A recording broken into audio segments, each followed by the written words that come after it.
오늘 발음이 굉장히 어려워. 오바댜. 오바댜.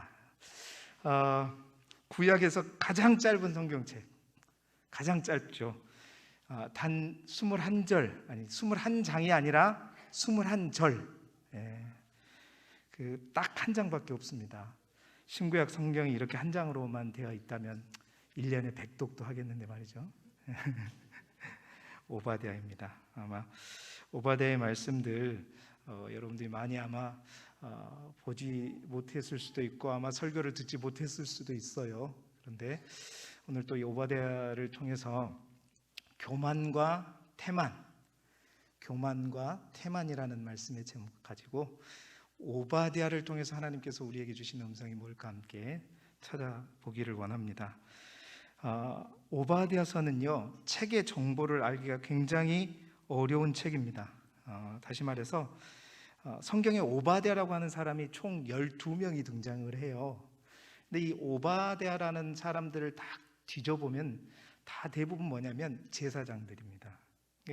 왜 그러냐? 이 오바댜라고 하는 이름의 뜻이 뭐냐면 여호와를 경배하는 자, 그러니까 여호와를 섬기는 자, 또 여호와의 종, 이런 뜻을 가지고 있기 때문에 그러니까 거의 제사장들의 이름이 바로 오바댜가 많았던 것이죠. 그런데 그 12명 가운데 이 오바댜서와 관련 있는 오바댜는 한 명도 없어요.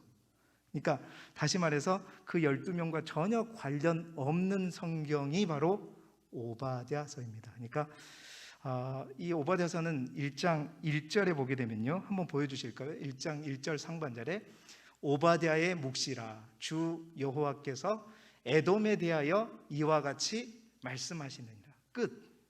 그러니까 다른 어떤 정보가 없어요. 오바댜는 그냥 묵시라고 얘기했고, 또 여호와께서 하나의 준 단서가 있다면 뭐냐면 에돔에 대하여 말씀하시는 하나님의 묵시라는 것입니다. 그렇다면 에돔에 관한 기록이기 때문에 우리가 에돔이 어떤 나라인지 조금은 알아볼 필요가 있잖아요. 여러분, 에돔이 어떤 나라입니까? 에돔은 에서의 후예들로 알려져 있죠. 에서가 누군가? 에서는 바로 이삭의 두 아들, 쌍둥이 아들 에서와 야곱, 쌍둥이 중에 큰 아들이 바로 에서였잖아요. 그렇죠? 그러니까 야곱의 후손들이 이스라엘 족속이 되는 거고 에서의 후손들이 에돔 족속이 되는 것입니다. 자, 이삭의 아내 리브가가 20년 동안 임신을 하지 못했을 때 이제 하나님 앞에 간절히 기도했어요. 간절히 기도했을 때 하나님께서 그의 기도를 들으시고 복중에 아이를 주셨는데 아이가 2명이었던 거예요. 이 아이에서 복중에서부터 막 싸우고 있는 거죠. 막 여러분, 저는 잘 모르겠어요. 여러분들도 쌍둥이 안 낳으신 분들 잘 모르시잖아요, 솔직히. 두 아이가 안에서 막 이렇게 푹, 배가 이쪽에서 뿔뚝 그러지 않았을까. 그러니까 이거 너무 이상한 거예요. 그래서 하나님, 이거 어찌 된 일입니까? 어찌 해야 됩니까? 물어봤더니 하나님께서 그때 뭐라고 말씀하시냐면 창세기 25장 23절에 이렇게 말합니다. 한번 읽어볼까요? 여호와께서 그에게 이르시되 두 국민이 내 태중에 있구나. 두 민족이 내 복중에서 나누어지리라. 이 족속이 저 족속보다 강하겠고 큰 자가 어린 자를 섬기리라 하셨더라. 큰 자는 누구이겠죠?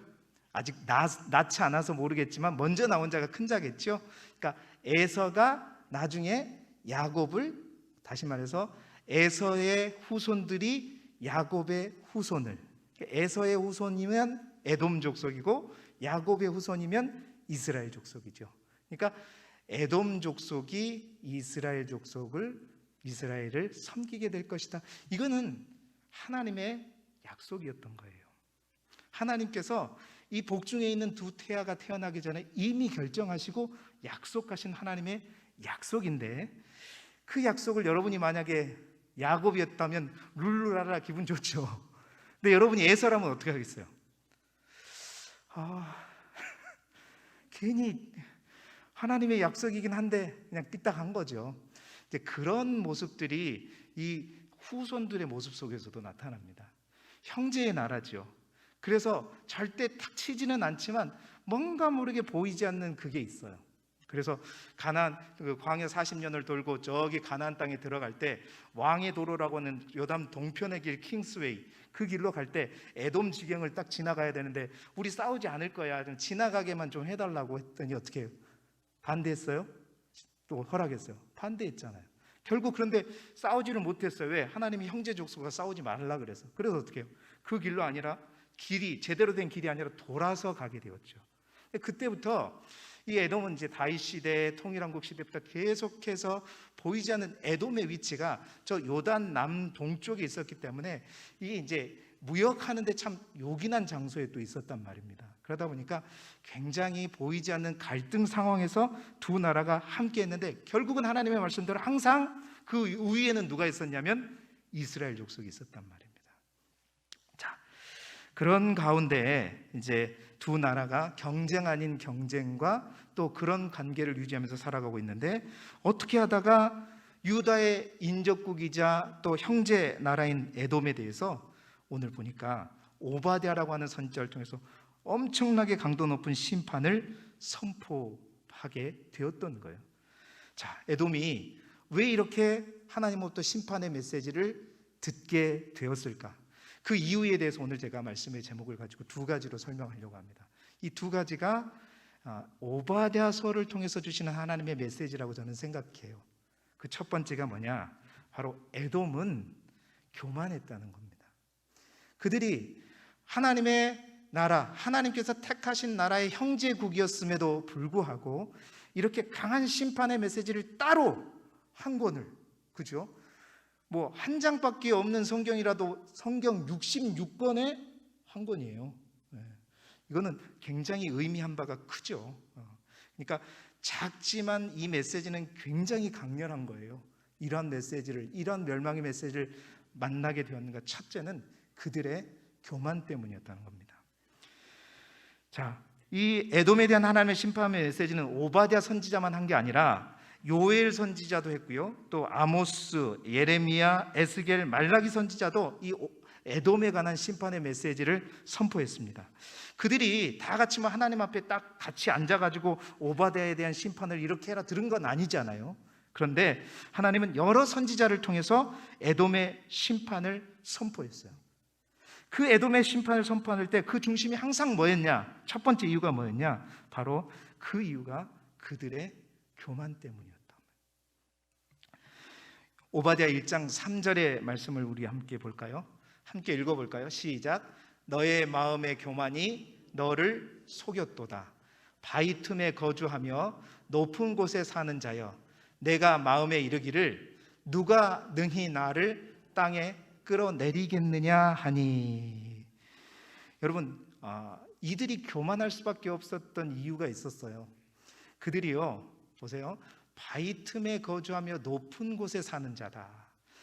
이들이 사는 곳이 어디냐면 그 요단 저 남쪽 동편에 있는 세일산 중에 있는 이 돌산이라고 보면 돼요. 이제 그 에돔의 수도가 페트라라고 하는 곳인데, 그 페트라, 이제 우리 가운데 가보신 분이 있는지 모르겠지만 인터넷에서 페트라 한번 쳐보세요. 그림이 엄청나요. 이 뭐 미국 방송에서 세계적으로 불가사의한 7곳 중에서 반드시 가봐야 할 여행지로 꼽은 것이 바로 이 페트라라는 곳인데요. 절벽에다가 도시를 건설했거든요. 들어가는 입구가 보면 한 3.5km가 되는데 그 3.5km가 사람 한두 사람만 통과할 수 있는 폭밖에 안 된단 말이에요. 여러분, 100만 대군을 거느리고 와봤자 결국 그 나라에 들어가기 위해서는 3.5km가 되는 그 좁은 길로 두세 사람씩 들어가야 되잖아요. 그러니까 저 끝에서 기다리고 있다가 두세 사람씩이 오면 다 죽이면 되는 거거든요. 그리고 나서 저 산 꼭대기 또 중턱에 있는 수많은 돌에 있는 그 구멍, 그죠? 그곳에 이제 다 자기들의 집이 있고 거처가 있다 보니까 어느 누구도 이 에돔이라는 나라가 어느 나라를 침범하고 침략할 수는 없지만 어떠한 제국일지라도 이 에돔을 정복할 수 있는 나라가 없다는 거죠. 그러니까 그들의 교만은 하늘을 찔렀어요. 결코 우리를, 여기서 그랬잖아요. 방금 우리가 읽었잖아요. 누가 능히 나를 땅에서 끌어내리랴. 누가 능히 나를 끌어내리랴. 그의 교만이 이러한 요소들로 인해서 하늘을 찔렀다는 거예요. 여러분, 에돔이 심판을 면하지 못한 가장 큰 이유 중에 하나가 이 교만인데, 이 교만이 왜 무섭냐? 방금 우리가 읽었던 1장 3절에 보면 이 교만이 왜 무서운가? 1장 3절 초반절에 나와 있어. 너희 마음이 교만이 너를 속였도다. 다시 말해서 교만이라는 것이 우리 안에 들어오게 되면 그 교만이 우리의 마음을 속여버리기 때문이에요. 어떻게 우리를 속이냐? 그 교만이 우리 마음속에 딱 들어온 순간 어떻게 되냐면 우리 인생의 절대 주관자, 성경은 끊임없이 말하고 있습니다. 하나님께서 온 세상을 통치하시고 주관하신다. 하나님의 절대 주권에 대해서 반드시 말하고 있잖아요. 하나님이 주인이시고 하나님이 우리 인생의 책임자 되시고 이끌어 주신다는 그 하나님의 절대 주권을 인정하지 못하고 절대 주권자 되신 그 하나님을 보지 못하게 만들어버리는 게 뭐냐면 교만이라는 거예요. 교만이 우리 안에 딱 역사하는 순간 제일 먼저 나타나는 현상은 뭐냐면 말씀이 들리지 않아요. 말씀을 봐도 그 말씀이 나에게 깨달음이 오지 않아요. 내가 컨디션이 안 좋아서 그래? 아니에요.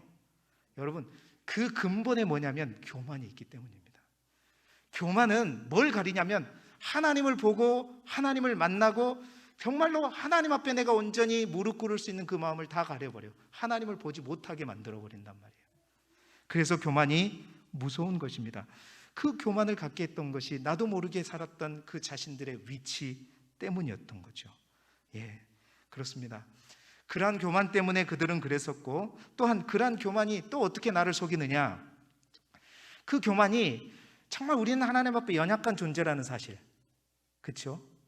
우리가 아무리 떵떵거리고 잘 살지라도 오늘 하나님께서 이 에돔 족속에서 말씀하신 것처럼 내가 너를 끌어내려 버리겠다 하면 당장 끊어지는 게 우리의 목숨이고, 정말 하나님 앞에 연약한 존재가 우리인데, 이 교만이라는 것이 우리에 들어온 순간 그 교만이 우리를 어떻게 속여버리냐면 우리가 하나님 앞에 정말로 그렇게 연약하고 부족하고 정말로 아무것도 할 수 없는 존재라는 그 사실을 완전히 까마득하게 잊어버리게 만들어요. 내가 뭔가를 갖고 있으면, 내가 뭔가 권력을 갖고 있고, 내가 힘을 갖고 있고, 내가 건강하면 안전할 것이다. 이런 마음을 들게 하는 것이 뭐냐면 교만이라는 거예요.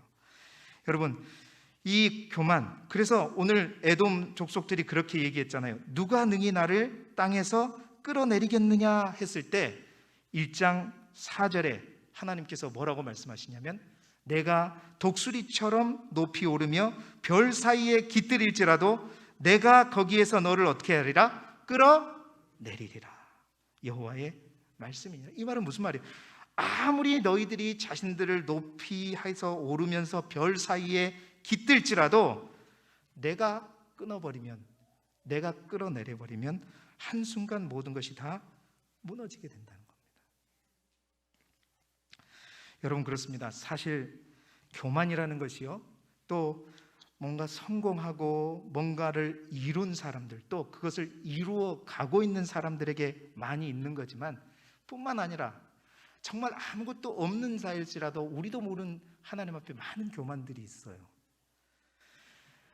교만이라는 게 뭐냐면 하나님 외에 우리가 안전하게 여기는 세상의 모든 어떤 것들을 붙들고 사는 것, 사실 이게 교만의 출발입니다. 그들에게 있어서 그 교만의 출발은 바로 그들의 요새였죠. 그 요새가 모든 안전함을 주는 근본이었고, 그것들로 인해서 그는 교만이 들어왔고, 그 교만으로 인해서 하나님을 보지 못했고 나도 제대로 보지 못했어요. 나의 직업, 나의 건강, 또 내가 가진 돈, 내가 가진 권력, 내가 가진 지식, 이런 것들 때문에, 이런 것들이 있으면 내가 안전하다고 생각한다면 우리 또한 에돔과 같은 그 요새에 앉아있으면서 하나님 앞에 교만하고 있는 것입니다. 그렇습니다. 사람들은 누구나 존귀한 삶을 살고 싶어 하죠. 인정받고 싶어 합니다. 또 모두에게 인정받는 삶을 살고 싶지 않는 사람은 아무도 없지요. 그래서 자기 스스로를 높이기도 하고, 또한 어떤 권위 있는 사람들 밑에 들어가서 열심히 살아서 또한 인정받기를 원하고, 때로는 어떤 사람의 경쟁 속에서 끊임없이 싸워서 그 사람을 짓밟고 우리가 스스로 높아지려고 합니다. 그러나 성경이 말하는 높아지는 비결은 그러한 방법이 아니죠. 성경이 말하는 방법은 스스로 내가 높은 게 아니라 자기를 높이는 자는 오히려 낮아지고 나를 낮추는 자가, 겸손한 자가 오히려 높아지는 것이 성경이 말하는 존귀함과 높아지는 원리라고 말씀하셨습니다. 정말로 하나님 앞에 높아지는 방법은 뭐냐면 낮아지는 것이죠. 아니, 더 정확하게 말하면 여러분, 이 페트라라고 하는 이 단어의 뜻이 뭐냐면 돌이라는 뜻이에요. 반석이라는 뜻이에요. 그 페트라가 뭐냐면 베드로예요. 베드로. 그러니까 이 반석 베드로, 그러니까 에돔 페트라와 베드로 반석과는 다른 의미죠. 우리가 정말 하나님 앞에 존귀한 삶을 살고 싶다면 우리가 세상의 어떤 바위나 요새를 통해서 교만함으로 우리 하나님 앞에 설 게 아니라 우리의 믿음의 반석 되시는 예수 그리스도 위에 우리가 온전히 세워질 때, 그것이 낮으면서도 높아지는 방법이고 하나님께서 기뻐하시는 그런 아름다운 모습인 거예요. 첫 번째, 이 에돔을 향한 심판의 메시지를 통해서 우리에게 하나님께서 점검하라고 하시는 게 뭐냐? 우리의 교만입니다. 나는 내 안전의 근거를 뭐에 두고 살아가고 있는가? 하나님보다 더 앞서서 내가 정말로 이것만 있으면 내 일생이 보장되고 안심되고, 그래서 나는 그것들만을 쫓아가고 있다면, 그것들을 가지고 있다면 그 속에 우리는 이미 교만의 싹이 틔어져 있는 것이고, 뿐만 아니라 또 그러한 것들을 가졌다고 해서 내가 나도 모르는 사이에 뭔가 하나님과의 관계가 서서히 요원해지고, 뿐만 아니라 그런 것들로 인해서 하나님 앞에 온전히 나아가지 못하고 있다면 우리 또한 그 요새에 있는 것이에요. 그 요새를 내려와서 믿음의 반석 되시는 예수 그리스도 위에 여러분의 집을 지을 수 있는 저와 여러분이 되시기를 축원합니다. 첫 번째는 이 교만에 대해서 말하고 있어요. 두 번째는 뭐냐? 에돔은 태만하였다는 거예요. 제가 왜 교만과 태만이라는 제목을 가지고 여러분에게 이제 이 오바댜서를 말씀드리고 있냐면, 이 칼바르트라고 하는 신학자가 인간의 죄를 세 가지로 분류할 때 이 세 가지로 분류했는데, 첫 번째가 뭐냐면 교만입니다. 두 번째 인간의 죄가 뭐냐면 기만이에요. 그러니까 세 번째 인간의 죄가 뭐냐면 태만입니다. 자, 교만이라고 하는 죄는 이미 제가 방금 말씀드렸잖아요. 하나님에 대해서 짓는 죄입니다. 교만은 하나님과 인간 사이의 경계를 넘어서 인간이 하나님과의 인간 사이의 그 경계를 넘어가지고 인간이 하나님처럼 되려고 하는 것, 이게 교만이죠. 자, 그렇다면 기만은 뭐냐? 하나님을 향해서 지은 죄가 아니라 기만은 이웃에 대해서, 타인에 대해서 짓는 죄가 바로 기만입니다. 그 기만은 다른 사람을 속이거나 다른 사람을 미혹하거나 다른 사람의 것을 갈취하거나 노략질하거나 모든 어떤 사람에게 손해를 끼친다거나 피해를 준다거나, 그러니까 이게 뭐예요? 세상에서 말하는 죄죠. 이게 바로 기만의 죄예요. 기만. 그가 말한 세 번째 죄가 뭐냐? 바로 태만입니다. 태만이라고 하는 것은 쉽게 말하면 뭐냐면, 교만이 하나님에 대해서 죄를 짓는 것이고 기만이 이웃에 대해서 죄를 짓는 것이라면, 태만은 뭐냐? 내 자신에게 죄를 짓는 거예요.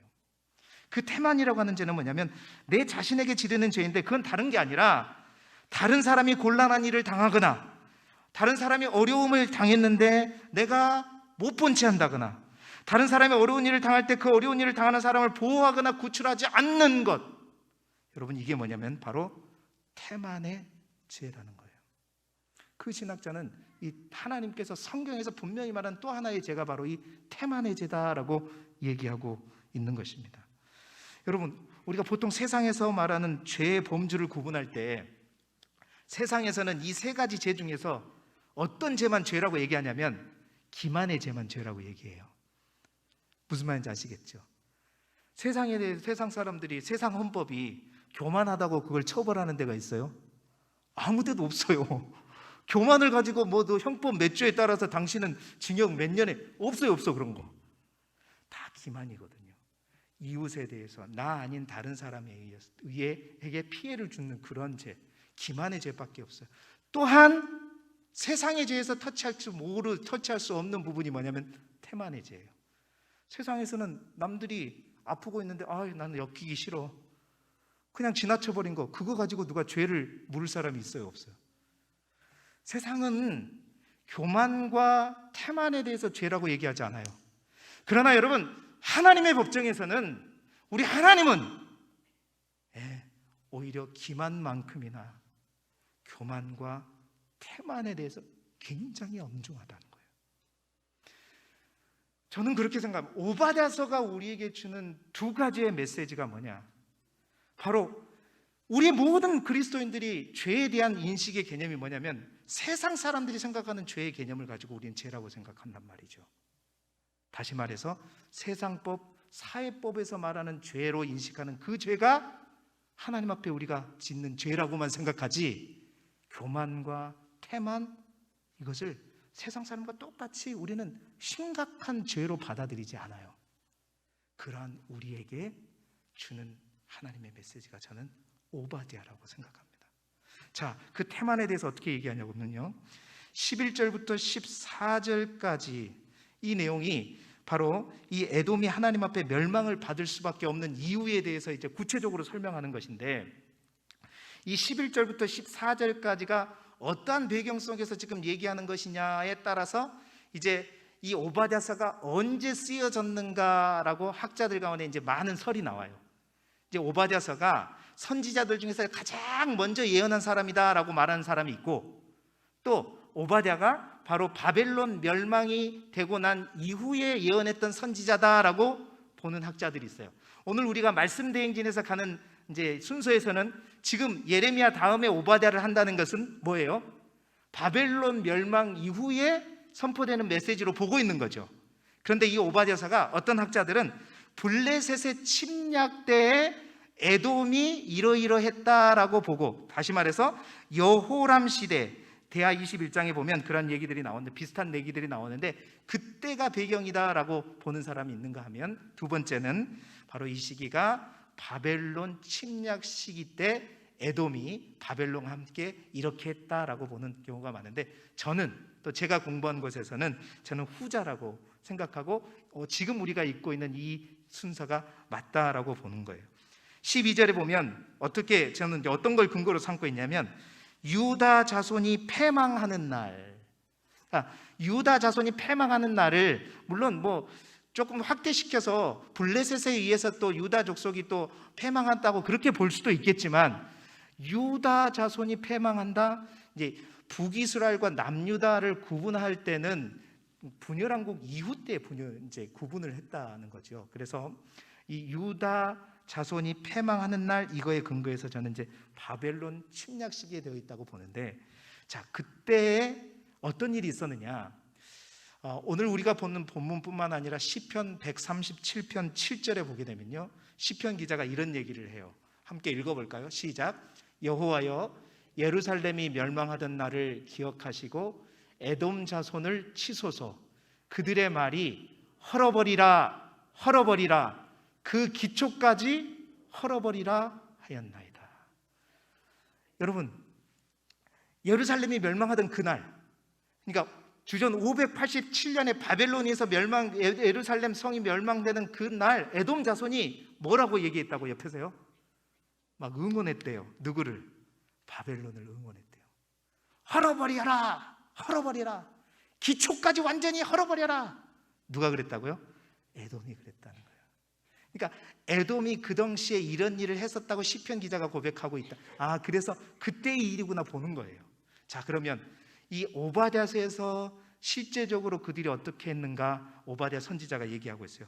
11절부터 14절까지의 내용 가운데 11절부터 12절까지의 내용을 우리가 이제 보고 있는 개역 개정으로 보면 좀 그러니까 11절, 12절 세 번역 성경으로 한번 제가 올려봤어요. 11절부터 세 번역 성경으로 되어진 글을 함께 읽어보게요. 시작. 내가 멀리 서서 구경만 하던 그날, 이방인이 야곱의 재물을 늑탈하며 외적들이 그의 문들로 들어와서 제비를 뽑아 예루살렘을 나누어 가질 때에 너도 그들과 한패였다. 여기서 너는 누구죠? 에돔이에요. 너도 그들과 한패였다. 내가 멀리서 구경만 하던 그날, 그러니까 예루살렘이 멸망하는 것을 멀리서 보고만 있던 그날, 결론, 너도 그들과 한패였다라고 얘기하면서 그 다음 절 1장 12절 읽어보게요. 시작. 내 형제의 날 그가 재앙을 받던 날에 너는 방관하지 않았어야 했다. 유다 자손이 몰망하던 그날 너는 그들을 보면서 기뻐하지 않았어야 했다. 그가 고난받던 그날 너는 입을 크게 벌리고 웃지 않았어야 했다. 여러분, 그렇게 그러니까 그 다음에 이어지는 이제 13절부터 14절은 그렇게 이제 웃고 또 이제 방관하면서 기뻐하면서 크게 입을 벌리고 웃고 있다가 이제 예루살렘이 무너지고 문이 열리자마자 그들이 어떻게 했냐면 그들 그 예루살렘 성으로 들어가서 유다의 재산에 손을 대고 도망가던 이들을 바벨론과 함께 들어가서 에돔 족속이 죽이고 또 저기 도망가던 사람들 살아나는 사람들 잡아다가 누구의 손에 넘기고 바벨론에 넘겨주었다고 오바댜 선지자는 고발하고 있는 거예요. 자, 13절 14절의 내용은 말 그대로 분명한 기만의 죄죠. 누군가에게 피해를 준 죄. 여기서 주목할 것은 바로 11절과 12절에 계속해서 두 번에 걸쳐서 강조하고 있는 것이 뭐냐면 방관이에요. 쳐다보고 있었다. 쳐다보고 있을 뿐만 아니라 어떻게 했다? 기뻐하지 않았어야 했다. 그 말은 뭐예요? 기뻐했다는 거죠. 우리 전라도 말로 시연 잘했다.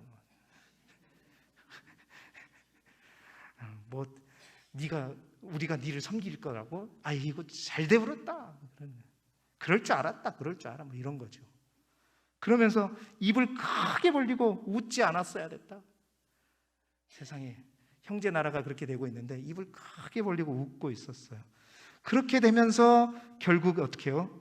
또 방관하지 말았어야 됐다. 그래서 결국 너희도 한패였다라고 말하고 있는 겁니다. 여러분, 하나님께서 물론 이스라엘 백성들이 유다 족속들이 하나님 앞에 죄를 지어서 하나님께서 진노의 막대기를 가지고 이스라엘 백성을 쳤지만 여러분 이제 만약에 저희 딸이 아들이 좀 뭔가 좀 그래요. 내가 좀 뭔가 하기는 좀 뭐였고 여러분을 딱 불러다가 우리 아들 좀 혼 좀 한번 내줘. 그렇게 부탁을 했는데 세상에 그냥 좋게 말로 하다가 조금 하면 손바닥 한 대 때리면 될 것이지. 그걸 가지고 막 얘를 집어 던져버리고 막 밟아버리고 막 여러분 이러면 돼요, 안 돼요? 이런 거거든요. 이 바벨론이 하나님 앞에 나중에 멸망받을 수밖에 없었던 것은 내가 너에게 허락한 만큼만 해주면 되는 건데 그들이 오히려 교만해가지고 나의 백성, 나의 자녀, 나의 나라를 네가 경계를 넘어버린 거예요. 에돔도요, 그래요. 민족의 서름, 아픔, 한이 있을 수 있죠. 그러나 그 한계가 있는 거예요. 그 선을 넘어버렸던 거예요. 적어도 에돔이 이 상황에서 할 수 있는 일이 뭐 있겠습니까? 적어도 웃지는 말아야죠. 적어도 박수치지는 말아야죠. 적어도 다른 모든 나라가 들어가서 그 사람들을 죽이고 재산을 탈취하고 살아남고 도망가는 사람 끝까지 쫓아가고 잡아가지고 바벨론한테 넘겨주고 그 짓은 하지 말아야죠. 여러분, 이 오바댜가 강조하고 있는 죄 중에 하나가 바로 그 방관입니다. 이 방관이 뭐냐면 태만이에요. 세상 사람들은 그렇습니다. 어떤 사람들이 어려움에 처했을 때 요즘 21세기는 개인주의 시대고 모든 사람들이 엮이고 싶지 않아요. 우리가 방관하는 이유는 무엇입니까? 자기 일이 아니라고 생각하기 때문이고 또 그 복잡한 일에 내가 좋은 일 한다 치고 했다가 또 엮여가지고 뭐 나쁜 일 당할까 봐. 그런데 여러분, 하나님은 그걸 원하시지 않는다라는 겁니다. 여리고로 내려가는 길에서 강도 만난 사람을 보면서도 지나쳐간 제사장과 레인, 실제적으로 그 강도 만난 사람을 구하고 돌봤던 사람은 누구이죠? 사마리아인이었잖아요. 선한 사마리아인. 여러분, 인간의 법정에서는, 사회 법정에서는 누구에게 해를 끼치지 않기 때문에 이 태만이라는 죄가 전혀 죄로 여겨지지 않습니다. 누구도 그거에 대해서 죄라고 얘기하지 않아요. 그러나 우리 하나님은 그거에 대해서 엄중하다는 말씀을 이 오바댜서를 통해서 우리에게 말씀하고 있는 것입니다. 사랑하는 성도 여러분, 형제의 아픔, 동료의 슬픔, 그것이 비록 그들의 죄로 인해서 당연히 받아야 될 하나님 앞에 징계일지라도 여러분, 우리가 그 곁에서 박수치거나 크게 웃지 않기를 바랍니다. 오히려 그들의 슬픔을 슬퍼하면서 또한 그들과 함께 울어주지는 못하지라도 그들을 위해서 기도해주고 또한 그들을 보이지 않게 격려해 줘야 되는 것이죠. 하나님은 그것을 알면서도 보면서도 지나치고 하는 것에 대해서 책임을 물으시겠다 말씀하시는 거예요. 여러분, 교회도 마찬가지입니다.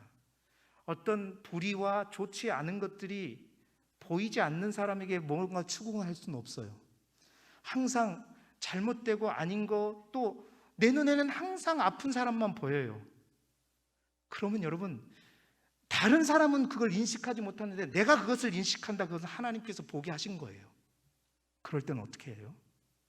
여러분이 그에 합당한 섬김으로 나아가야 되는 겁니다. 불의가 있어요. 악이 있어요. 악이 행함합니다. 우리 공동체에 그런 악이 있어요. 어떤 사람들은 그 악이 있는지도 모르고 그냥 살아가요.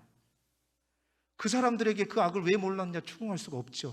그러나 그 악이 내가 인식되어지고 보이는데 그거에 대해서 타협하고 묵인하고 방관하는 거, 여러분 왜 보여주셨냐면 그것에 대해서 이 공동체가 더욱더 나빠지지 않도록 그 사람을 통해서 하나님이 부르신 거고, 그 사람을 통해서 그에게 목소리를 높여라고 하신 거고, 그 대신 저 인간의 방법, 세상의 방법으로 그 문제를 해결하는 것이 아니라 하나님의 방법으로 그 문제를 반드시 해결하라는 거예요. 그 시작은 그 문제를 놓고 하나님 앞에 눈물로 콧물로 기도하는 것에서부터 시작하는 것이고, 하나님, 우리 공동체 가운데 있는 이 악함과 죄와 부조리를 씻어주시옵소서, 제거해 주시옵소서. 그것을 위해 내가 쓰일 수 있다면 내가 그것으로 인해서 받는 손해, 아픔 감당할 수 있게 해주시옵소서. 여러분, 우리가 계속해서 예레미야를 보고 있지만 그 예레미야가 나하고 상관없지, 나는 이미 하나님께서 가르쳐 줬으면 멸망할 때는 싹 도망가가지고 살짝 뒷구멍으로 나와가지고 저 다른 나라로 피신했다가 좀 잠잠해지면 돌아오면 되잖아요. 아니라는 거예요. 그 아픔을 보게 하신 것은 그것을 보게 하신 이유가 있어요. 하나님의 방법대로 시작하라는 겁니다. 기도하고 섬기고 노력하고 헌신함으로. 여러분, 그냥 그 어떤 형제가 자매가 슬퍼하는 것을 그냥 방관하는 것보다 더 위험한 방관이 뭐냐면 바로 그런 거예요. 공동체가, 우리 믿음의 교회가 정말 하나님 보시기에 이게 아닌데, 잘못됐는데, 그것들이 그냥 횡행하고 있는데, 여러분 그것을 방관만 하면 결국 어떻게 돼요? 그 공동체는 위험해집니다. 나중에 돌이킬 수 없는 단계까지 가게 돼요. 그것은 결국 그것을 나중에 책임을 추궁할 때 하나님 누구에게 잘못을 물으시는 거예요? 그것을 본 사람, 안 사람, 알고도 그것에 대해서 하나님 앞에 기도하지 않고 하나님의 방법을 구하지 않고 움직이지 않고 일하지 않는 사람에 대해서 하나님 분명히 추궁하는 거예요. 오바댜서는 그런 의미에서 우리에게 주는 메시지가 저는 분명히 있다고 믿습니다. 지체의 아픔을 내 아픔으로 여기고 돌보았던 선한 사마리아 사람처럼, 나라와 민족의 아픔을 내 아픔으로 여기면서 나라를 위해서 울며 기도하며 헌신했던 저 에스라와 느헤미야와 에스더처럼, 또 예레미야처럼, 여러분 편안한 침묵과 방관이 아니라 정말 하나님이 보여주신 그것들 앞에 우리가 사명감을 가지고 더 열심히 나아가고 우리의 불편을 무릅쓰고 손해를 무릅쓰고 그 모든 것에 함께 동참하며 몸된 교회와 사랑하는 이웃들을 섬기며 세워가는 저와 여러분이 되시기를 주님의 이름으로 축원합니다. 자, 이러한 내용을 바탕으로 오바댜서는 이제 어떻게 구성이 되어 있는가 보시게 되면 한번 띄워주시죠. 뭐 할 것도 없어요. 한 장밖에 없는데 한 장밖에 없는데 1장부터 14장까지가 에돔 심판이고 15장부터 21장까지가 에돔 멸망이라는 얘기예요. 뭐 심판이나 멸망이나 똑같은 내용인데 1장부터 14장까지는 1장부터 1절부터 9절까지는 이제 에돔 심판에 대한 예고가 나와 있고요. 이제 10절부터 14절까지는 우리가 방금 세번역 성경으로 읽었던 것처럼 에돔 심판 이유가 나와 있고, 그 다음에 우리가 모든 예언서는 언제나 심판과 함께 회복이 있다고 했잖아요. 근데 이 에돔에 관해서는 결코 그러지 않겠죠. 멸망으로 끝납니다. 심판으로 끝나요. 그 대신 그 마지막 단락에 뭐가, 에돔이 그렇게 박수치면서 조롱했던 그 유다, 이스라엘, 오히려 그 이스라엘의 회복에 관한 메시지가 선포돼요. 회복은 있죠. 근데 그 회복이 에돔의 회복이 아니라 이스라엘의 회복에 관한 그 심판 결과로 인해서 오히려 이스라엘은 회복된다는 내용들이 밝혀지고 있는 것입니다. 자, 주일날 저녁에 메시지를 전하면서 이렇게 빨리 끝낼 적은 없었어요.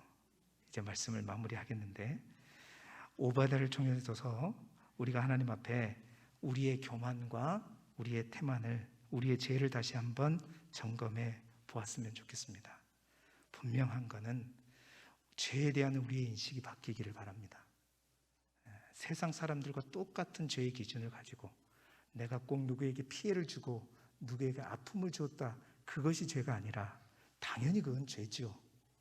그러나 하나님 앞에 교만하는 게 모든 죄의 시작이고 근본이라는 거예요. 뿐만 아니라 태만의 죄, 형제의 아픔을 보면서도 모른 채하고 지나쳐버리고, 또 불의를 보면서도 모른 채하고 타협하고, 이러한 것 또한 하나님께서 반드시 보는 죄다. 잠언서 16장 18절의 말씀을 우리가 잘 알죠. 교만은 패망의 선봉이요 거만한 마음은 넘어짐의 앞잡이다. 뿐만 아니라 잠언서 17장 15절에는 이렇게 얘기합니다. 가난한 자를 조롱하는 자는 그를 지으신 주를 멸시하는 자요, 사람의 재앙을 기뻐하는 자는 형벌을 면하지 못할지니라. 교만과 태만의 죄 가운데 있는 에돔 족속들에게 하나님은 이렇게 말씀하십니다. 마지막으로 오바댜 1장 15절에 이렇게 말씀하시죠. 우리 함께 읽어보겠습니다. 시작. 여호와께서 만국을 벌할 날이 가까웠나니 내가 행한 대로 너도 받을 것인즉 내가 행한 것이 내 머리로 돌아갈 것이다. 하나님 그렇게 말씀하십니다. 네가 했던 그대로 네가 받게 될 것이다. 주님은 죄 가운데 죽어가는 우리를 긍휼히 보시고, 교만과 태만에 대해서 완전히 극복하시고 제거하신 분이 우리 주님이십니다. 주님은 하나님이셨지만 종의 몸으로 이 땅에 오셨고 가장 낮은 자리까지 오신 겸손의 하나님이셨고, 또한 그분은 가난한 자, 소외된 자, 고아와 과부와 어려움 당한 자를 모른 채 하지 않았어요. 그들을 끝까지 챙겨줬고, 이 세상에서 슬픔을 당한 그들이 오히려 주님의 도움과 주님의 함께함으로 말미암아 비록 이 나라에서 조금이라도 잠시라도 하나님의 나라를 느끼고 체험할 수 있도록 언제나 일하셨던 분이 우리 주님입니다.